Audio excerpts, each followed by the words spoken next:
আমাদের আজকের খবরে আপনাদের সকলকে স্বাগতম। চলুন চলে যাই আজকের তাজা খবরে। ইরান ইস্যুতে ইরাক থেকে হুমকি পেল যুক্তরাষ্ট্র। ইরানে হামলায় নিজেদের ভূখণ্ডে ব্যবহারের অনুমতি দেবে না আমিরাত। আঞ্চলিক সংঘাতের দিকে যাচ্ছে ইরান-যুক্তরাষ্ট্র দ্বন্দ্ব। পশ্চিমবঙ্গে 2 গুদামে ভয়াবহ আগুন, নিখোঁজ অনেকে। যুদ্ধবন্ধে ইউক্রেনকে যে শর্ত জুড়ে দিল রাশিয়া। তীব্র শীত ও তুষারঝড়ে বিপর্যস্ত যুক্তরাষ্ট্র, 20 জনের মৃত্যু। খবরের বিস্তারিত অংশ নিয়ে আমরা আবারও ফিরে আসব।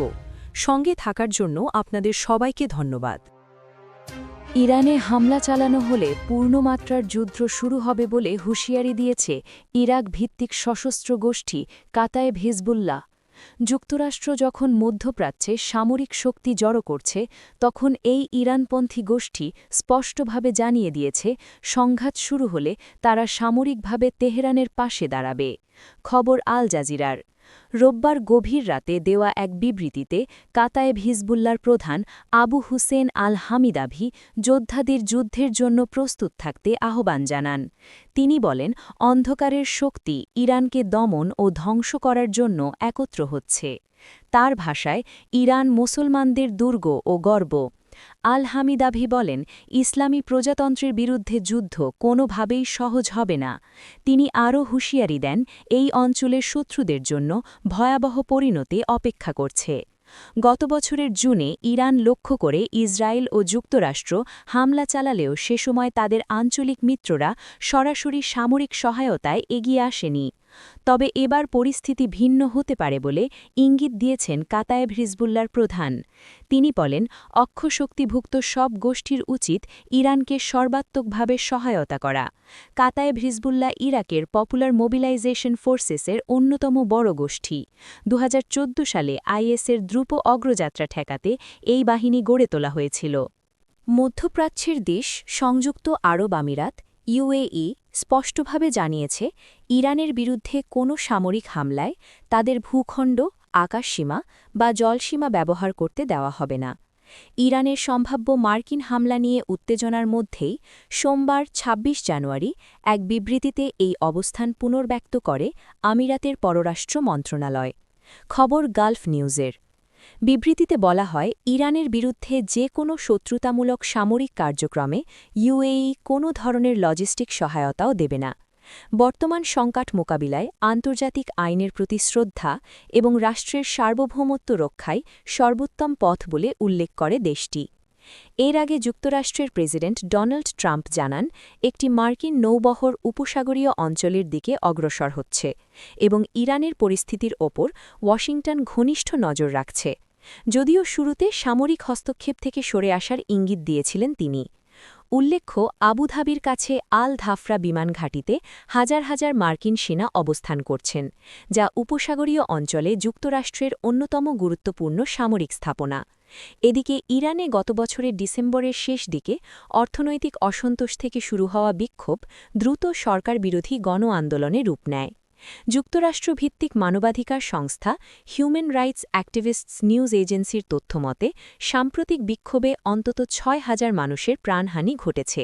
ইরান ও যুক্তরাষ্ট্রের মধ্যে চরম উত্তেজনা এবং পারস্য উপসাগরে মার্কিন রণতরী মোতায়েনের ঘোষণায় মধ্যপ্রাচ্যে বড় ধরনের আঞ্চলিক যুদ্ধের ঝুঁকি তৈরি হয়েছে।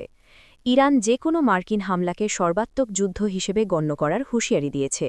যুক্তরাষ্ট্রের বিমানবাহিনী ও নৌবাহিনীর বহর মধ্যপ্রাচ্য অভিমুখে অগ্রসর হচ্ছে। তেহরানে হামলার প্রস্তুতি চলছে বলে খবর দিয়েছে মার্কিন সংবাদ মাধ্যম। এর মধ্যে ইরানের মিত্র ইরাকের কাতাইব হিজবুল্লাহ ও ইয়েমেনের হুথি বিদ্রোহী হুমকি দিয়ে বলেছে যে তেহরানে হামলা হলে তারা একে আঞ্চলিক যুদ্ধ হিসেবে প্রতিক্রিয়া দেখাবে। বিশ্লেষকরা বলেছেন, ইরানে যে কোনো মার্কিন হামলা আঞ্চলিক সংঘাতের দিকে নিয়ে যাবে। আল জাজিরা বলেছে, ইরানের সঙ্গে উত্তেজনার মধ্যে যুক্তরাষ্ট্রের একটি বিমানবাহী রণতরী স্ট্রাইক গ্রুপ পরস্য উপসাগরের দিকে অগ্রসর হচ্ছে। গত বৃহস্পতিবার যুক্তরাষ্ট্রের প্রেসিডেন্ট ডোনাল্ড ট্রাম্প বলেছেন, মার্কিন রণতরী আর্মাডা উপসাগরীয় অঞ্চলের দিকে এগিয়ে যাচ্ছে, যার লক্ষ্য, মার্কিন কর্মকর্তারা জানিয়েছেন, আগামী কয়েকদিনে এটি মধ্যপ্রাচ্যে পৌঁছাবে। ট্রাম্পের সর্বোচ্চ চাপ প্রয়োগের নীতির অংশ হিসেবে অতিরিক্ত সামরিক শক্তি পেট্রিয়েট আকাশ প্রতিরক্ষা ব্যবস্থা ও যুদ্ধজাহাজ মোতায়েন করা হচ্ছে। 2025 সালের ডিসেম্বরের শেষ দিকে ইরানি দরপতনের প্রেক্ষাপটে বিক্ষোভ শুরু হয় তেহরানে। পরে দ্রুত সেই কর্মসূচি সরকার বিরোধী আন্দোলনে পরিণত হয়। সেই বিক্ষোভ দমনে কঠোর হয় প্রশাসন। এতে ৩,০০০-এর বেশি মানুষ নিহত হন বলে ইরানের সরকারি সূত্র জানায়। তবে গতকাল যুক্তরাজ্য ভিত্তিক সংবাদমাধ্যম ইরান ইন্টারন্যাশনালের সম্পাদকীয় বোর্ডের পর্যালোচনা করা নথিতে বলা হয়েছে, গত ৮ ও ৯ জানুয়ারি দেশব্যাপী বিক্ষোভে দমনপীড়নে নিরাপত্তা বাহিনীর হাতে ৩৬,৫০০-এর বেশি ইরানি নিহত হয়েছিল। সংবাদমাধ্যমটি মাঠ প্রতিবেদন, চিকিৎসাকর্মী, প্রত্যক্ষদর্শী ও ভুক্তভোগীদের পরিবারের কাছ থেকে প্রাপ্ত তথ্য পর্যালোচনার নিহতের এ তথ্য নিশ্চিত করেছে। এদিকে ব্যাপক সহিংসতার মধ্যে দেশটিতে ইন্টারনেট বন্ধ করা হলেও এখন পর্যন্ত পূর্ণরূপে চালু হয়নি। দেশটির প্রেসিডেন্ট মাসুদ পেজেশকিয়ানের ছেলে ইউসুফ পেজেশকিয়ান দ্রুত কর্তৃপক্ষকে ইন্টারনেট সচল করার আহ্বান জানিয়েছেন। এই আন্দোলন শুরুর পর থেকে এতে সমর্থন দিয়ে আসছিল যুক্তরাষ্ট্র ও ইসরায়েল। এই আন্দোলনকে তাদের ষড়যন্ত্র বলে আসছিল তেহরান। এর মধ্যে ইরানকে হুমকি দিয়ে আসছিলেন ট্রাম্প। তেহরান সতর্ক করেছে যে তাদের ভূখণ্ড বা স্বার্থে যে কোনো হামলা হলে তা সবচেয়ে কঠিন জবাব পাবে। একে তারা আঞ্চলিক যুদ্ধ হিসেবে প্রতিক্রিয়া দেখাবে। ইরান যুক্তরাষ্ট্রের ক্রমবর্ধমান উত্তেজনার মধ্যে মধ্যপ্রাচ্যে আকাশপথের যোগাযোগ বিঘ্নিত হচ্ছে। ইরাকের সশস্ত্র গোষ্ঠী ও ইরানের মিত্র কাতাইব হিজবুল্লাহ ইরানের বিরুদ্ধে হামলাকে পূর্ণ যুদ্ধ হিসেবে গণ্য করবে। গোষ্ঠীর প্রধান আবু হুসাইন আল হামিদাউই গত রোববার রাতে এক বিবৃতিতে বলেন, যোদ্ধাদের যুদ্ধের জন্য প্রস্তুত থাকতে হবে। আমরা শত্রুদের নিশ্চিত করছি যে ইরানে হামলা কেবল পার্কে হাঁটার মতো মামুলি বিষয় নয়, বরং তারা মৃত্যুর তিক্ততম রূপের স্বাদ গ্রহণ করবে এবং এই অঞ্চলে তোমার কিছুই অবশিষ্ট থাকবে না। এর মধ্যে ইয়েমেনের ইরান সমর্থিত হুথি বিদ্রোহীরা লোহিত সাগর করিডোর দিয়ে যাতায়াতকারী জাহাজে নতুন করে আক্রমণের হুমকি দিয়েছে। ইরানকে যুক্তরাষ্ট্রের সামরিক হুমকি দেওয়ার পর গতকাল সোমবার এই হুমকি দেয় বিদ্রোহী গোষ্ঠীটি। নিরাপত্তা বিশ্লেষকরা মনে করছেন, এই পরিস্থিতি বিশ্বব্যাপী বড় ধরনের অর্থনৈতিক ও নিরাপত্তা সংকটের কারণ হতে পারে। পরিস্থিতি এতটাই উত্তপ্ত যে ছোটখাটো ভুল গণনা বা উস্কানিও ভয়াবহ সংঘাতের সূত্রপাত করতে পারে। ভারতের পশ্চিমবঙ্গের দক্ষিণ ২৪ পরগনা জেলার নাজিরাবাদ এলাকায় দুটি গুদামে ভয়াবহ অগ্নিকাণ্ডে অন্তত ৩ জনের মরদেহ উদ্ধার করা হয়েছে। এ ঘটনায় আরও ১৩ জন নিখোঁজ রয়েছেন বলে আশঙ্কা করছে পুলিশ। ফলে মৃতের সংখ্যা বাড়তে পারে বলে আশঙ্কা করা হচ্ছে। খবর হিন্দুস্তান টাইমস। পুলিশ জানায়, সোমবার ভোর আনুমানিক ৩টার দিকে একটি গুদামে প্রথমে আগুন লাগে। অল্প সময়ের মধ্যেই আগুন পাশের আরেকটি গুদামে ছড়িয়ে পড়ে। ঘটনাস্থলে দমকল বাহিনী আগুন নিয়ন্ত্রণে আনার চেষ্টা চালিয়ে যাচ্ছে।